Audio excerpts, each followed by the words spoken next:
আমি এখানে থাকবো, এখান থেকে আমাকে কেউ সরাইতে পারবে না। আব্বু কল দিছিল, আব্বু কল দেওয়ার পর বলতেছে যে তোর আর ফোন দেওয়া হবে না। আম্মুকে কল দেওয়া হয়েছিল, আম্মু বলতেছে তুই তাড়াতাড়ি বাসায় না, তোর বাসায় ঢুকতে দেবো। আমি বলছি যে আচ্ছা, আমি বাসায় ঢুকবো না, আমি বাইরেই থাকবো, রাত্রে আজকে বাইরেই থাকবো, 2-3 দিন তুমি চেষ্টা করো না। যতদিন না বিজয় হইতেছে, আমার আজকে ভাইয়েরা কোটার জন্য সুইসাইড করতেছে, আমার ভাইয়েরা চাকরি পাইতেছে না, সুইসাইড করতেছে। কেন করতেছে? আজকে ভাইয়েরা করতেছি, ভবিষ্যতে কি আমরা সুইসাইড করবো না?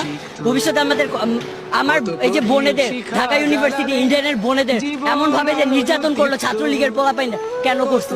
কেন করছে? ওদের কি অধিকার যে ওরা গায়ের ওপর হাত তুলবে? আজকে আসার আগে পুলিশ আমাদের ধরছে, ভিডিও আছে আমার কাছে, আব্বুর থেকে ফোনটাই নাম ভিডিওটা ভাইরাল করবো। পুলিশে আমাদের হাত ধরছে, কেন? আমাদের গায়ে হাত দেওয়ার ওদের সাহস কিসের আছে?